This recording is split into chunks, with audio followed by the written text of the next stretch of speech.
আল্লাহ তাআলা কোরআনে কারীমের মধ্যে ইরশাদ করেছেন, ওয়া ইন্নাদ দারাল আখিরাতা লাহিয়াল হায়াওয়ান লাউ কানু ইয়ালামুন। নিশ্চয় আখিরাতের বাড়ি হলো চিরস্থায়ী, আর দুনিয়ার বাড়ি হলো ক্ষণস্থায়ী। এই দুনিয়াতে হয়তো 60 বছর, 70 বছর বা 80 বছর পর্যন্ত হায়াত থাকতে পারে। এরপরে আমার সেই দুনিয়ার সম্পদ রেখে খালি হাতে অবশ্যই চলে যেতে হবে। কি বলেন ঠিক কিনা? ওই ইমানদার মুসলমান ভাইরা আমার, একজন সাহাবী নবীজিকে প্রশ্ন করলেন, আইয়ুন নাসি খায়রুন, ওগো নবীজি, পৃথিবীর মধ্যে কোন লোকটা হলো শ্রেষ্ঠ? সাহাবী বললেন, নবীজি বললেন, সাহাবী প্রশ্ন করলেন, পৃথিবীর মধ্যে কোন লোকটা শ্রেষ্ঠ? নবীজি বললেন, মান তালা উমরুহু ওয়া হাসুনা আমালুহু, যেই লোকটা দীর্ঘ হায়াত পেয়েছে আর এই দীর্ঘ হায়াতের মধ্যে আখিরাতের সামানা সংগ্রহ করেছে, নেক আমল করেছে, সেই লোকটাই হলো পৃথিবীর মধ্যে শ্রেষ্ঠ। আবার সাহাবী প্রশ্ন করলেন, আইয়ুন নাসি শাররুন, পৃথিবীর মধ্যে কোন লোকটা হলো সবচেয়ে নিকৃষ্ট? নবীজি বললেন, মান তালা উমরুহু ওয়া সা আমালুহু, যেই লোকটা দীর্ঘ হায়াত পেয়েছে আর সেই দীর্ঘ হায়াত পাওয়ার পরেও আখিরাতকে সাজাইতে পারে নাই, পরকালকে সাজাইতে পারে নাই, পরকালকে সাজাইতে পারে নাই, পরকালকে সাজিয়ে আল্লাহকে সন্তুষ্ট করতে পারে নাই, আল্লাহ এবং আল্লাহর রাসূলের মহব্বত অর্জন করতে পারে নাই, সেই লোকটা পৃথিবীর মধ্যে হলো সবচেয়ে নিকৃষ্ট। তাহলে যেই লোকটা 60 বছর 70 বছর হায়াত পাইছে কিন্তু আল্লাহ এবং আল্লাহর রাসূলের মহব্বত দিলের মধ্যে অর্জন করতে পারে নাই, যেই লোকটা 60-70 বছর পাইলো, নেক আমল করতে পারলো না, সেই লোকটার মতো কপাল পোড়া আর কেউ নাই। যেই লোকটা 60-70 বছর পেয়েছে আর কবরের সামান সংগ্রহ করতে পারে নাই, সেই লোকটা হলো সবচেয়ে কপাল পোড়া। আর যেই লোকটা হায়াত পাইছে কিন্তু আখিরাতকে সাজাইতে পারছে, সেই লোকটাই হতো পৃথিবীর মধ্যে শ্রেষ্ঠ, সেই লোকটাই হলো পৃথিবীর মধ্যে ভালো। সাল্লাল্লাহু আলাইহি ওয়াসাল্লামকে দুনিয়া থেকে বিদায় করে দেওয়ার জন্য যখন চূড়ান্ত সিদ্ধান্ত নিল, এবার আল্লাহর পক্ষ থেকে নির্দেশ আসলো, ওগো হাবিব, আপনার জন্য মক্কার জমিন নিরাপদ নয়, আপনি সফর করে হিজরত করে মক্কা থেকে মদিনায় হিজরত করে চলে যান। নবীজি রাত্রের গভীরে মক্কা থেকে মদিনায় যখন হিজরত করলেন, মদিনায় যাওয়ার পরেও আবু জেহেল, উতবা, সাইবা নবীজির বিরুদ্ধে এমন কোন ষড়যন্ত্র নাই যে ষড়যন্ত্র সে করে নাই। এবার ইহুদিদেরকে নিয়ে নবীজিকে মদিনা থেকে উৎখাত করার জন্য যখন চূড়ান্ত সিদ্ধান্ত গ্রহণ করলো, এবার আল্লাহর পক্ষ থেকে জিহাদের আয়াত নাজিল করে আল্লাহ নবীজিকে বহিষ্কার করে বললেন, ওগো নবীজি, আর বসে থাকবেন না, এবার কাফেরদের বিরুদ্ধে প্রতিরোধ গ্রহণ করুন। আপনি হাজার কাফেরদের বিরুদ্ধে, যে কাফেরদের অস্ত্র-শস্ত্রে সজ্জিত ছিল, মুসলমানদের অস্ত্র নাই, ঘোড়াও নাই, যুদ্ধ করবেন কিভাবে? আল্লাহর উপর তাওয়াক্কুল করে যখন যুদ্ধের ময়দানে উপস্থিত হলেন, আল্লাহর পক্ষ থেকে নুসরত আসলো, হাজার হাজার ফেরেশতা দিয়া সাহাবীদেরকে সহযোগিতা করলেন। আর সেই বদরের প্রান্তরে আবু জেহেল, উতবা, সাইবা নবীজির দুশমনকে ধ্বংস করে দিলেন। কি বলেন ঠিক কিনা? ওই ইমানদার মুসলমান ভাইরা আমার, এই জন্য দুনিয়ার জগতে যারা সীমা লঙ্ঘন করে, আল্লাহর অবাধ্যতা করে, পাপাচারী করে, পাপে লিপ্ত হয়, আল্লাহ তাদেরকে পাকড়াও করেছেন, অতীতেও পাকড়াও করেছেন, ভবিষ্যতেও পাকড়াও করবেন। কি বলেন ঠিক কিনা? জমিনে পাকড়াও করেন, মাঝে মাঝে যেই লোকটা পাপিষ্ট, আল্লাহ তাআলা তাকে লাআল্লাহুম ইয়ারজিউন, যাতে করে আল্লাহর দিকে ফিরে আসে, এই জন্য ওই মানুষটাকে বিভিন্ন মুসিবত দিয়া, বিভিন্ন বালা মুসিবত দিয়া, বিপদ দিয়া তাকে সতর্ক করেন।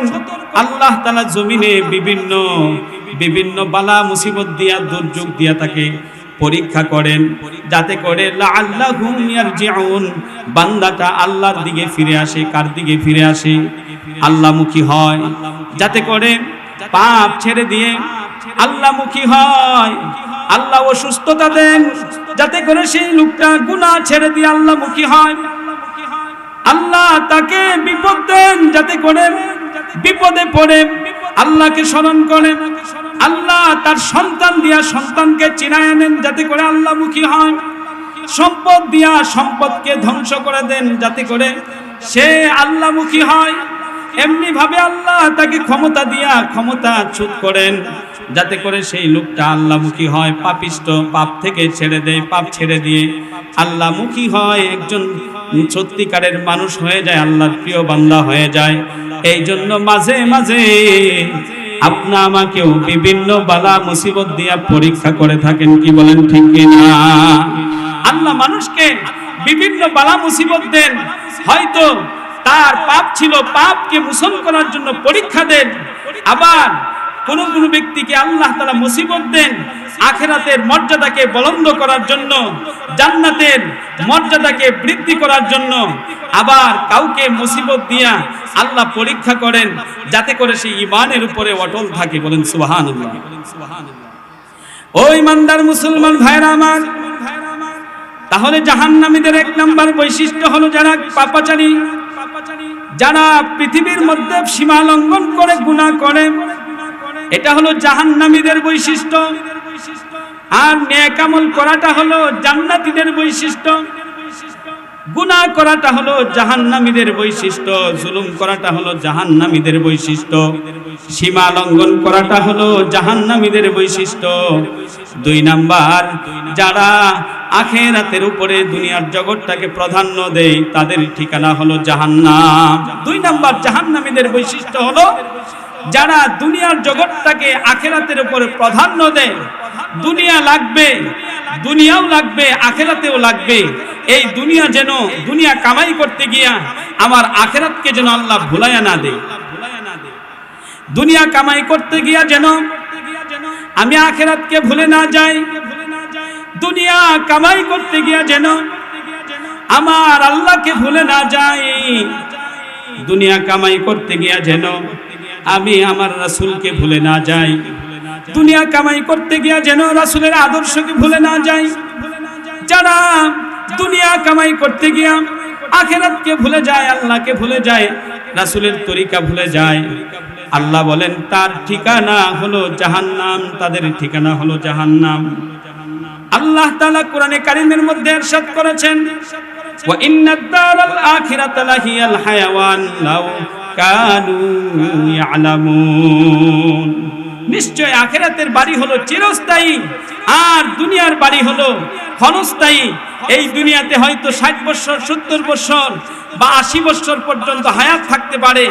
এরপরে আমার সেই দুনিয়ার সম্পদ রেখে খালি হাতে অবশ্যই চলে যেতে হবে। কি বলেন, ঠিক কিনা? ও ঈমানদার মুসলমান ভাইরা আমার, একজন সাহাবী নবীজিকে প্রশ্ন করলেন, আইয়ুন নাসি খায়রুন, ওগো নবীজি, পৃথিবীর মধ্যে কোন লোকটা হলো শ্রেষ্ঠ? সাহাবী বললেন, নবীজি বললেন, সাহাবী প্রশ্ন করলেন, পৃথিবীর মধ্যে কোন লোকটা শ্রেষ্ঠ? নবীজি বললেন, মান তালা উমরুহু ওয়া হাসুনা আমালুহু, যেই লোকটা দীর্ঘ হায়াত পেয়েছে আর এই দীর্ঘ হায়াতের মধ্যে আখিরাতের সামানা সংগ্রহ করেছে, নেক আমল করেছে, সেই লোকটাই হলো পৃথিবীর মধ্যে শ্রেষ্ঠ। আবার সাহাবী প্রশ্ন করলেন, আইয়ুন নাসি শাররুন, পৃথিবীর মধ্যে কোন লোকটা হলো সবচেয়ে নিকৃষ্ট? নবীজি বললেন, মান তালা উমরুহু ওয়া সা আমালুহু, যেই লোকটা দীর্ঘ হায়াত পেয়েছে আর সেই দীর্ঘ হায়াত পাওয়ার পরেও আখিরাতকে সাজাইতে পারে নাই, পরকালকে সাজাইতে পারে নাই, পরকালকে সাজাইতে পারে নাই, পরকালকে সাজিয়ে আল্লাহকে সন্তুষ্ট করতে পারে নাই, আল্লাহ এবং আল্লাহর রাসূলের মহব্বত অর্জন করতে পারে নাই, সেই লোকটা পৃথিবীর মধ্যে হলো সবচেয়ে নিকৃষ্ট। তাহলে যেই লোকটা 60 বছর 70 বছর হায়াত পাইছে কিন্তু আল্লাহ এবং আল্লাহর রাসূলের মহব্বত দিলের মধ্যে অর্জন করতে পারে নাই। যেই লোকটা 60-70 বছর পাইল, নেক আমল করতে পারলো না, সেই লোকটার মতো কপাল পোড়া আর কেউ নাই। যেই লোকটা 60-70 বছর পেয়েছে আর কবরের সামান সংগ্রহ করতে পারে নাই, সেই লোকটা হলো সবচাইতে কপাল পোড়া। আর যেই লোকটা হায়াত পাইছে কিন্তু আখিরাতকে সাজাইতে পারছে, সেই লোকটাই হতো পৃথিবীর মধ্যে শ্রেষ্ঠ, সেই লোকটাই হলো পৃথিবীর মধ্যে ভালো। ওই ইমানদার মুসলমান ভাইরা আমার, এই জন্য আল্লাহ তাআলা কোরআনে কারীমের মধ্যে বলেছেন, মান কানা ইউরিদু হারসাদ দুনিয়া মান কানা ইউরিদু হারসাল আখিরাতি নাজিদ লাহু ফি হারসিহি ওয়া মান কানা ইউরিদু হারসাদ দুনিয়া নুতিহি মিনহা ওয়া মা লাহু ফিল আখিরাতি মিন নাসিব। যেই ব্যক্তি আখিরাতের ফসল চায়, আখিরাতের সফলতা চায়, দুনিয়ার সফলতা চায় না, আখিরাতের সফলতা চায়, আখিরাতের সফলতা, আখিরাতের সামান চায়, আখিরাতের নেক চায়, আখিরাতে সুখে থাকার জন্য দুনিয়ার জগতে চেষ্টা করে, আমল করে, নেক আমল করে, আল্লাহ বলেন নাজিদ লাহু ফি হারসিহি, আমি আল্লাহ তাআলা তার আখিরাতের সফলতাকে বৃদ্ধি করে দেয়। যারা আখিরাত চায় আর আখিরাত পাওয়ার জন্য দুনিয়ার জগতে চেষ্টা করে, ইবাদত করে, রোজা রাখে, আল্লাহ বলেন নাজিদ লাহু ফি হারসিহি, আমি আল্লাহ তার আখিরাতের সফলতাকে বৃদ্ধি করে দেই। সুবহানাল্লাহ, একটু জোরে বলেন। ওয়া মান কানা ইউরিদু হারসাদ দুনিয়া, আর যেই ব্যক্তি দুনিয়ার সফলতা চায়, দুনিয়া চায়, দুনিয়ায় লাগবে, দুনিয়া লাগবে, আল্লাহ বলেন আমি আল্লাহ তাআলা দুনিয়ার সফলতা থেকে সামান্য সফলতা দেই, কিন্তু ওয়া মা লাহু ফিল আখিরাতি মিন নাসিব, কিন্তু আখিরাতে তার কোনো সফলতা নাই, তার কোনো অংশ নাই, সফলতা নাই, সুখ শান্তি আখিরাতে নাই। যারা দুনিয়ার সুখ চায় তার আখিরাতে কোনো সুখ নাই, আর যেই লোকটা আখিরাতের সুখ চায়, আখিরাতের শান্তি চায়, আখিরাতের সফলতা চায়, আল্লাহ বলেন আমি দুনিয়ার জগতেও তাকে সফলতা দেই, আখিরাতের জগতেও তাকে সফলতা দিয়া দেই। আল্লাহু আকবার, জোরে বলেন আল্লাহু আকবার। তাহলে আমরা চাই আখিরাতের সফলতা, আখিরাতের সফলতা চাইলে আল্লাহ দুনিয়াও দিয়ে দেন, আবার আখিরাতের সফলতাও দিয়ে দেন। আর যেই লোকটা দুনিয়ার সফলতা চায়, দুনিয়ায় সামান্য সফলতা পায় কিন্তু আখিরাতে শান্তি পায় না, তারা দুনিয়াও শান্তি নেয়, লক্ষ লক্ষ টাকা, কোটি কোটি টাকা মালিক হইলেই যে এই টাকার ভিতরে শান্তি আছে, এরকম ইতিহাস নজির কেউ দেখাইতে পারবে? দেখা যায় যেই লোকটা কোটি কোটি টাকার মালিক, দেখা যায় তার ঘরে অশান্তি আছেই আছে। কি বলেন, কি ঠিক কিনা? দুনিয়াতে এমন কোনো মানুষ নাই এই কথা বলতে পারবে না যে আমি সার্বিকভাবে আমি সুখে আছি, শান্তিতে আছি, বলতে পারবে? আরেকটু জোরে বলেন, বলতে পারবে? হয়তো কোটি কোটি টাকার মালিক সন্তানের কথা শুনে না, কোটি কোটি টাকার মালিক বিবি কথা শুনে না, হয়তো কোটি কোটি টাকার মালিক রাত্রে ঘুম আসে না, কোটি কোটি টাকার মালিক টাকা পয়সা ব্যাংক ব্যালেন্স কোনো কিছুরই অভাব নাই, কিন্তু কোনো না কোনো একদিক দিয়ে তার অশান্তি লেগেই আছে। কি বলেন, ঠিক কিনা? কিন্তু আল্লাহ যদি শান্তি দিয়া দেয়, আল্লাহ যদি শান্তি দেয়, গাছতলার মধ্যেও সেই লোকটা আরামে ঘুমাইতে পারে। কি বলেন, ঠিক কিনা? আর যদি আল্লাহ শান্তি না দেয়, আরামের বিছানার মধ্যে শুয়ে থাকলেও সেখানে শান্তি আছে? আর একটু জোরে বলে আছে? নাই। ও ইমানদার মুসলমান ভাইরা আমার, এই জন্য আখিরাতের শান্তিটাই হলো সবচাইতে বড় শান্তি। ঈশা ইশরাত কে লিয়ে ইনসান হি জান লে তু বান্দা এ মেহমান হি, ঈশা ইশরাত কে লিয়ে ইনসান হি জান লে তু বান্দা এ মেহমান হি, জান লে তু বান্দা এ মেহমান হি। जिंदगी आमुद बराए बंदगी जिंदगी बे बंदगी शर्मंदगी जिंदगी बे बंदगी शर्मंदगी। ওই ইমানদার মুসলমান ভাইরা আমাদের জন্য জাহান্নামীদের বৈশিষ্ট্য বর্ণনা করেছেন দুইটা। এক নাম্বার বৈশিষ্ট্য হলো যারা দুনিয়ার জগতে সীমা লঙ্ঘন করে অবাধ্যতা করে। আর দুই নাম্বার বৈশিষ্ট্য হলো জাহান্নামীদের দুই নাম্বার বৈশিষ্ট্য হলো যারা দুনিয়াকে প্রাধান্য দেয় তাদের ঠিকানা হলো জাহান্নাম। তাদের ঠিকানা কি? জাহান্নাম। এমনি ভাবে জান্নাতীদের বৈশিষ্ট্য আল্লাহ কোরআনে কারীমের মধ্যে দুইটা বৈশিষ্ট্য বর্ণনা করেছেন। ওয়া আম্মা মান খাফা মাকাম রাব্বিহি ওয়া নাহান নাফসা আনিল হাওয়া ফাইন্নাল জান্নাতা হিয়াল মাওয়া। আল্লাহু আকবার। জোরে বলেন।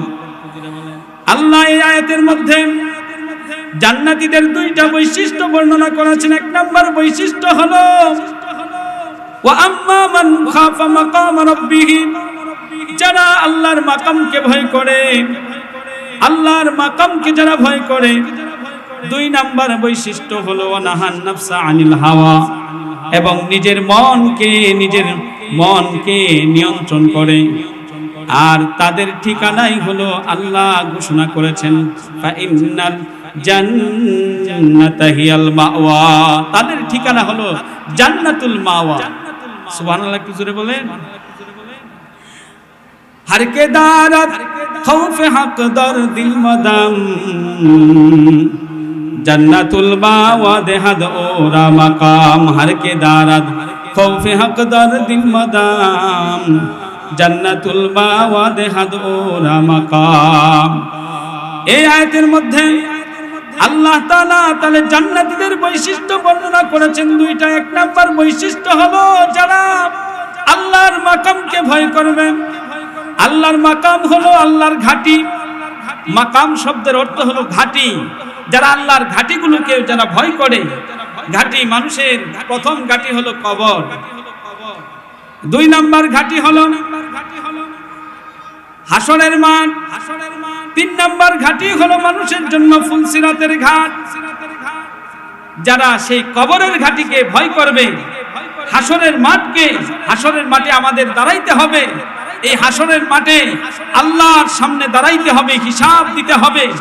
এই হিসাব নিকাশটাকে যারা ভয় করে, আর ফুলসিরাতের 30,000 বছরের রাস্তা, যেই রাস্তাটা হলো, যেই ব্রিজটা হলো, সেতুটা হলো চুলের থেকেও চিকন, হীরার থেকেও ধার, এমন চিকন একটি রাস্তা।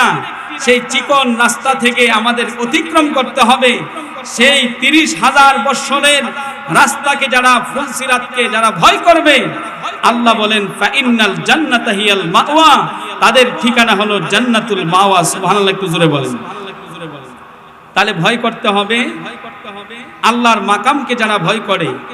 এখন যেই ব্যক্তি কবরকে ভয় করে, সেই লোকের মাধ্যমে গুনাহ হয়ে গেলেও আল্লাহর ভয় আবার কাঁদতে শুরু করে। কি বলেন ঠিক কিনা?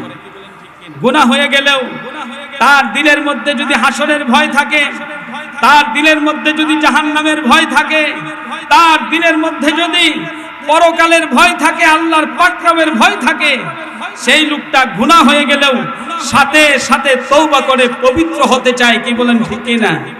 যারা এই আল্লাহর মাকামগুলোকে ভয় করে তাদের ঠিকানা হলো জান্নাতুল মাওয়া। আল্লাহ তাআলা সেই যারা কবরকে ভয় করে তাদের পরিণতি কি হয়েছে, যারা তাদের সফলতা, তারা কি সফলতা অর্জন করেছে পৃথিবীর জগতে, তাদের ইতিহাস দেখলে বোঝা যায়। যাদের দিলের মধ্যে কবরের ভয় তৈরি হয়ে গেছে। নবীজির একজন বিশিষ্ট সাহাবী, জলিলুল কদর সাহাবী, যাদের মর্যাদা সকল সাহাবীদের মধ্য থেকে সবচেয়ে বেশি মর্যাদাশীল হযরতে আবু বকর রাদিয়াল্লাহু তাআলা আনহু। সে আবু বকর রাদিয়াল্লাহু তাআলা আনহু তিনি কবরের ভয়ে, মৃত্যুর ভয়ে, কবরের ভয়ে এমন ভাবে তিনি কাঁদতেন আর বলতেন, আল্লাহ, আমি আবু বকর যদি একটি বৃক্ষ হয়ে যাইতাম তাহলে আমি আবু বকরের কোনো হিসাব নিকাশ হতো না। ওই বৃক্ষটাকে মানুষে জ্বালানি হিসাবে ব্যবহার করত, ওই বৃক্ষটার কোনো হিসাব নিকাশ হতো না। আমি আবু বকর যদি একটি পাখি হয়ে যাইতাম, তাহলে ওই পাখিটাকে মানুষ জবাই করে খেয়ে ফেলতো, ওই পাখিটার কোনো হিসাব নিকাশ হতো না। আমি আবু বকর যদি একটা পাথর হয়ে যাইতাম, ওই পাথরটার কোনো হিসাব নিকাশ হতো না। অথচ আবু বকর রাদিয়াল্লাহু তাআলা আনহু এমন একজন জলিলুল কদর সাহাবী। নবীজি বলেছেন, আমার আবু বকরের নেক আমলের পাল্লা যদি এক পাল্লায় রাখা হয়, আর সকল মানুষের নেক আমল যদি আরেক পাল্লায় রাখা হয়, তাহলে আমার আবু বকরের নেকের পাল্লাটাই সব চাইতে বেশি ভারী। এমন একজন জলিলুল কদর সাহাবী কবরের ভয়ে, মৃত্যুর ভয়ে যদি এরকম কাঁদতে পারেন, আপনা আমার পরিস্থিতি কি হতে পারে, আমাদের কি পরিমাণ কাঁদা দরকার। নবীজির আরেকজন সাহাবী, যিনি মুসলিম জাহানের দ্বিতীয় খলিফা, নবীজি যার ব্যাপারে বলেছেন, লাউ কানা নাবিয়্যাম বাদি লাকানা উমর, আমার পরে যদি কেউ নবী হতো, সেই লোকটা হতো ওমর। এমন একজন জলিলুল কদর সাহাবী, যিনি খলিফা হওয়ার পরে তিনি রাত্রের অর্ধরাত্র পর্যন্ত মানুষের দুয়ারে দুয়ারে ঘুরতেন। যে অনাহারে আছে, অনাহারী ব্যক্তির খোঁজ নিতেন। যে বিপদগ্রস্ত মানুষ আছে, বিপদগ্রস্ত মানুষের খোঁজ নিতেন। কে দুঃখী মানুষ আছে, দুঃখী মানুষের খোঁজ নিতেন। আর অর্ধরাত্র পর্যন্ত আল্লাহর কুদরতি পায়ে সেজদা দিয়ে কাঁদতেন আর বলতেন, আল্লাহ, আমি উমর, কাল কিয়ামতের মাঠে যদি প্রশ্ন করো, হে উমর জবাব দে, জবাব দে, তো অর্ধ পৃথিবীর শাসনকর্তা ছিলে, শাসন করেছ, তোর সমাজের মধ্যে, তোর দেশের মধ্যে অনাহারী ব্যক্তি অনাহারে কেন ছিল, আজকে জবাব দে। হে উমর জবাব দে, জবাব দে, একজন মানুষ কেন জুলুমের শিকার হয়েছিল, জবাব দে। আমি উমরকে যদি আল্লাহ কাল কিয়ামতের মাঠে প্রশ্ন করে, আমি উমর তো জবাব দিতে পারবো না, জবাব দিতে পারবো না। ও ইমানদার মুসলমান, মৃত্যুর ভয় তাদের ভিতরে ছিল, কবরের ভয় ছিল। অথচ নবীজি তাদেরকে জান্নাতের সুসংবাদ দিয়েছেন। নবীজি বলেছেন, উমর ফিল জান্নাহ, উমর হলো জান্নাতি। সুবহানাল্লাহ, কি জোরে বলেন। আরেকজন নবীজির সাহাবী, বিশিষ্ট একজন সাহাবী, সাঈদ ইবনে আমির রাদিয়াল্লাহু তাআলা আনহু, যিনি সিরিয়ার গভর্নর ছিলেন, সিরিয়ার গভর্নর ছিলেন, হিমসের সিরিয়ার গভর্নর ছিলেন হযরতে সাঈদ ইবনে আমির রাদিয়াল্লাহু তাআলা আনহু। তিনি যখন সিরিয়ার গভর্নর ছিলেন, হযরতে আমিরুল মুমিনিন হযরতে ওমর রাদিয়াল্লাহু তাআলা আনহু ওনার সিরিয়ার মানুষদের মাধ্যমে খোঁজ নিলেন যে তোমাদের একজন গভর্নর বানাইলাম, সাঈদ ইবনে আমির, তার চরিত্রটা কেমন, সে কেমন ব্যক্তি, তোমাদের সাঈদের ব্যাপারে তোমাদের কি মন্তব্য। এবার সাঈদ ইবনে আমির রাদিয়াল্লাহু তাআলা আনহু ব্যাপারে সেই সিরিয়ার মানুষ 4টা অভিযোগ দিল। 1 নাম্বার অভিযোগ হলো, সাঈদ সে প্রতিদিন দেরি করে মানুষের সাথে সাক্ষাৎ দেন। 2 নাম্বার অভিযোগ হলো, সাঈদ প্রতিদিন প্রতি রাত্রে এশার পরে দরজাটাকে বন্ধ করে দেন, মানুষের সাথে সাক্ষাৎ করেন না। 3 নাম্বার অভিযোগ হলো, তিনি সপ্তাহে একদিন মানুষের সাথে সাক্ষাৎ দেন না। 4 নাম্বার অভিযোগ হলো, তিনি মাঝে মাঝে বেহুশ হয়ে পড়েন, মাঝে মাঝে সজ্ঞাহীন হয়ে পড়েন, উনি জ্ঞানহীন হয়ে পড়েন। এবার হযরতে ওমর রাদিয়াল্লাহু তাআলা আনহু সাঈদ ইবনে আমির রাদিয়াল্লাহু তাআলা আনহুকে ডাকলেন, বললেন, তোমার ব্যাপারে জনগণ 4টা অভিযোগ দিয়েছে। এবার সাঈদ ইবনে আমির রাদিয়াল্লাহু তাআলা আনহু 4টা অভিযোগ শোনার পরে বললেন, আমিরুল মুমিনিন, আমার ব্যাপারে যে জনগণ 4টা অভিযোগ দিয়েছে, 4টা অভিযোগই সত্য। যেহেতু আপনি আপনার বরাবর আজকে অভিযোগ দিয়েছে, আমার জবাব দিতেই হবে, প্রশ্নের উত্তর দিতেই হবে। এবার সাঈদ ইবনে আমির রাদিয়াল্লাহু তাআলা আনহু 1 নাম্বার প্রশ্নের জবাব তিনি দিলেন। 1 নাম্বার প্রশ্ন হলো, প্রতিদিন উনি দেরি করে মানুষের সাথে সাক্ষাৎ দেন। তিনি বললেন, ওগো আমিরুল মুমিনিন, আমি হলাম এমন একজন মানুষ, একজন খাদেম নিয়োগ দিব, সেই খাদেম নিয়োগ দেওয়ার মতো আমার আমির ইবনে সাঈদ ইবনে আমিরের সামর্থ্য নাই। আমি টাকা দিয়ে একজন খাদেম রাখবো, এই সামর্থ্য নাই। এই জন্য আমি প্রতিদিন আমার স্ত্রীর খাদ্য প্রস্তুত করে সেই খাদ্য প্রস্তুত করতে গিয়া তার সাথে সহযোগিতা করি। একজন সিরিয়ার মতো গভর্নর, সিরিয়া বিশাল একটা দেশ, সেই দেশের গভর্নর, অথচ সেই গভর্নরের একজন খাদেম রাখবেন, একজন মানুষ নিয়োগ দিবেন, যেই মানুষটা খাদ্য প্রস্তুত করার জন্য সহযোগিতা করবে। সেই খাদ্য প্রস্তুত করার মতো, সেই লোকটার পারিশ্রমিক দেওয়ার মতো সামর্থ্য সাঈদ ইবনে আমিরের নাই। বলেন, ওগো আমিরুল মুমিনিন, যেহেতু আমার সামর্থ্য নাই, এই জন্য আমি নিজে আমার স্ত্রীর খাদ্য প্রস্তুত করার ব্যাপারে সহযোগিতা করি, আর সহযোগিতা করতে গিয়া একটু দেরি হয়ে যায়। আমিরুল মুমিনিন হযরত ওমর রাদিয়াল্লাহু তাআলা আনহু চোখ দিয়ে ঝরঝর করে পানি পড়তে লাগলো, আর মনে মনে বললেন, কার বিরুদ্ধে আজকে অভিযোগ এসেছে আমার কাছে, কি জবাব দিব? আমি তো আমিরুল মুমিনিন, কি তার বিচার করব, কি তার বিচার করব? ওই ইমানদার মুসলমান, আপনি আমি কয়জন নিজের স্ত্রীর কাজের মধ্যে সহযোগিতা করি? একটু নিজেকে প্রশ্ন করে দেখি। 3-4 জন বাচ্চা যখন হয়ে যায়, দেখা যায় স্ত্রীর বাচ্চাদের সামাল দিতে যায় গিয়া অনেক সময় কষ্ট হয়ে যায়। আমি দেখা যায় আয়েশা মোবাইল টিপা শুরু করে দেই। স্ত্রীর কাজে সহযোগিতা করার মতো মানুষও কিন্তু আছে, শক্তিও আছে, সামর্থ্য আছে, এরপরেও সহযোগিতা করি না। সময় আছে, এরপরেও করি না। কি বলেন, ঠিক কি না? হযরতে সাঈদ ইবনে আমির রাদিয়াল্লাহু তাআলা আনহু দ্বিতীয় প্রশ্নের উত্তর দিলেন। দ্বিতীয় প্রশ্ন হলো, উনি রাত্রের বেলায় তিনি এশার পরে দরজাটা বন্ধ করে দেন, কারোর সাথে সাক্ষাৎ দেন না। এবার সাঈদ ইবনে আমির রাদিয়াল্লাহু তাআলা আনহু বললেন, ওগো আমিরুল মুমিনিন, যেই বিষয়টা আমার মধ্যে গোপন ছিল, কিন্তু আজকে অবশ্যই প্রকাশ করতে হবে।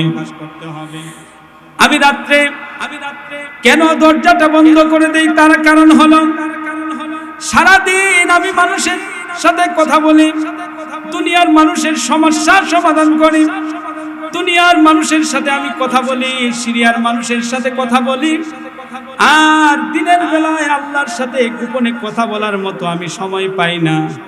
এই জন্য রাত্রের বেলায় এশার নামাজের পরে আমি যাই নামাজে বসে যাই, আমি যাই নামাজে দাঁড়িয়ে যাই, আমি গোপনে মহান আল্লাহর সাথে কথা বলি। আল্লাহর সাথে কথা বলতে গিয়া আমি দুনিয়ার কোনো মানুষের সাথে কথা বলি না, আমার দরজাটা বন্ধ করে দেই। ওই ইমানদার মুসলমান ভাইরা আমার, এবার উমর রাদিয়াল্লাহু তাআলা আনহুর চোখ দিয়া ঝরঝর করে পানি পড়তে শুরু করলো। আরে হে সাঈদ, তোর বিরুদ্ধে অভিযোগ দিয়েছে, তুই দরজাটা বন্ধ করে দিস, মানুষের সাথে দেখা সাক্ষাৎ করস না। আমি তোর বিরুদ্ধে যেই অভিযোগ এসেছে, কি জবাব দিব, কি জবাব দেব? কারণ মহান আল্লাহর সাথে গোপনে কথা বলে, দিনের বেলায় আল্লাহর সাথে গোপনে কথা বলতে পারে না, রাত্রের বেলায় নির্জনে আল্লাহর সাথে কথা বলে। আপনি আমি মুরাকাবার উদ্দেশ্যে আল্লাহর দেনে কোন মুহূর্তটা খাটিয়ে দেই, কোন মুহূর্তটা আমরা অবসর হয়ে আল্লাহর ধ্যানে মগ্ন হই। 3 নাম্বার অভিযোগ হলো, উনি